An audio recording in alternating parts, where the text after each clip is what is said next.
Hello there, Adam Bazalgette here, founder of Scratch Golf Academy. Today, building a great putting stroke. Going to show you how you can do this at home in just a few minutes a week, really. Show you what the big key is, at least in my estimation, some pitfalls that surround it, and 2 drills to help you avoid the pitfalls I most commonly see. Hope this is helpful. So what would build a great putting stroke? Well, repeatability is really simplicity and repeatability. Now, certainly alignment, face angle, those things are important, but we're looking basically at the stroke. So what would make it repeatable? Using muscle groups that are a little easier to be consistent with. Now, these little feel muscles in your hands, they're ingenious the way our hands are built and put together. We can do all sorts of different things and manipulations and subtleties. Amazing the tools we have there at the end of our arms.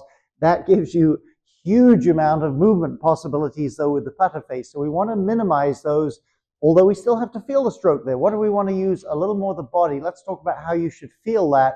But first, a close-up look at something that will help prepare for that. Put your arms out in front of you, relax them, crimp them a bit, and turn them under. You will find when they turn under and the triceps start to touch the inside of the rib cage, very stable. So you'll see most great putting grips, hands are more at the side, less on top.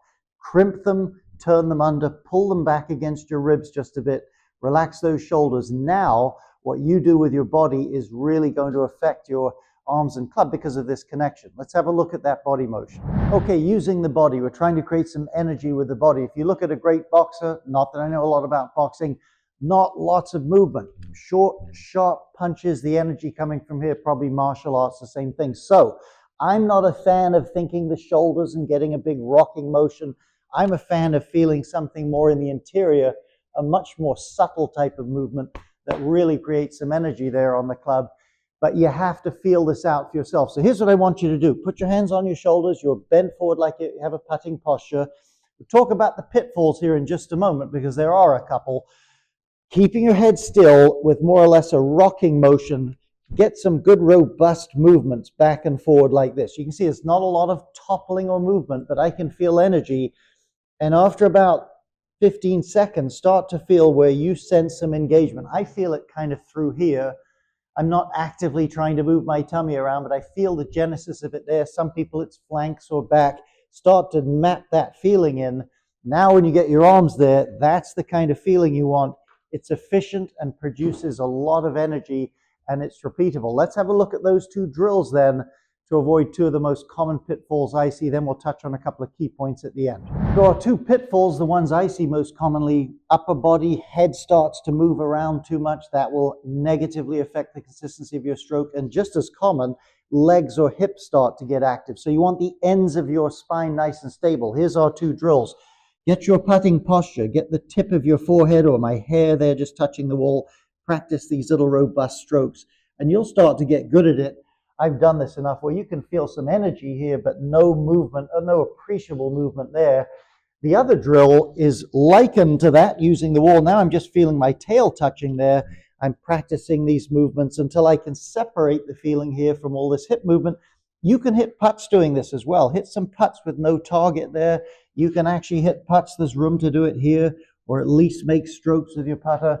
Literally a minute here and there doing these drills will get you proficient at this, and it will pay off. Okay, let's look at our 2 pitfalls. So I said pitfalls, really more keys than anything. Number 1 key, on top of all this other stuff, your hands are still where the feel is. So we're not trying to diminish that. We're just not trying to create any of the movement patterns with the stroke, with the hands, I should say. So I've done this enough, and you can too with just a few minutes a week. I'm pointing back towards the building there. Get to where this is kind of automatic, this nice stable spine with engagement, but I'm still feeling the putt with my hands. That's where the feel is. I'm just not creating the movement there. And the other thing is, this holds true no matter what you're doing in golf, bunker shots, full swings. Until something is pretty automatic, you're not really thinking about it, you will not consistently reap the benefits. So you have to put a little bit of work on this. This is as easy as it gets in golf, though. Trying to hit a 3-wood out of a divot 200 yards, that's pretty difficult. Just making a decent stroke with some connection and a stable head and tail isn't, if you'll put a little bit of time in, a couple of minutes a week. At the house, I'm pointing back at the building there, will do it for you. So cultivate it, earn it, get that good stable feel. You can still have the feel in your hands. You should have the feel. and it becomes automatic where putting is instinctive, you'll benefit from it.